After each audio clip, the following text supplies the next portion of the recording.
Hello friends, முள்ளங்கி பொரியல் எப்படி செய்யலான்றதை பார்க்கலாம். அதுக்கு முள்ளங்கியை நல்லா தோல் நீக்கி கழுவி சீவி எடுத்துக்கலாம். தாளிக்கிறதுக்கு ஒரு வெங்காயம் மட்டும் வெட்டி வச்சுக்கலாம். தேவையான அளவு எண்ணெய் ஊற்றி வெறும் வெங்காயம் மட்டும், கடுகுலாம் போட தேவையில்லை. அது போட்டு வெறும் வெங்காயத்தை மட்டும் கொஞ்சம் வதக்கிக்கலாம்.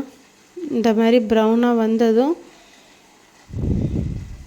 நம்ம சீவி வச்ச முள்ளங்கியை ஆட் பண்ணிக்கலாம். ஆட் பண்ணி அதுலேயே தண்ணி ஊறி ஊறி வரும். அதனால் அந்த தண்ணியே போதும்.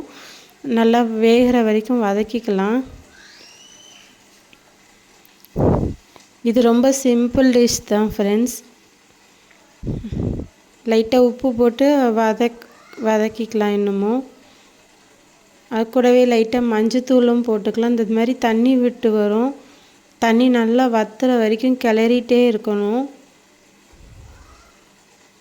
இந்த மாதிரி வந்ததும் முட்டை வேணுன்றவங்க முட்டை சேர்த்துக்கலாம். இல்லை அப்படின்னா தேங்காய், சீரகம், மிளகாய் இது மட்டும் போட்டு தண்ணி ஊற்றாமல் அரைச்சி அதில் மிக்ஸ் பண்ணிக்கலாம். இப்போ நான் முட்டை மட்டும் போட்டு சேர்த்துக்க போகிறேன். அதுக்கு சீரகமும் மிளகும் போட்டு அரைச்ச தூளை ஆட் பண்ணிக்கிறேன். 2 ஸ்பூனு ஆட் பண்ணி நல்லா வதக்கி எடுத்தோம்னா இந்த பொரியல் ரெடி ஃப்ரெண்ட்ஸ். ரொம்ப சிம்பிளான பொரியல் தான். ட்ரை பண்ணி பாருங்கள் ஃப்ரெண்ட்ஸ். யாருக்கெல்லாம் முள்ளங்கி பொரியல் பிடிக்கும்ன்ட்டு லைக் பண்ணுங்கள்.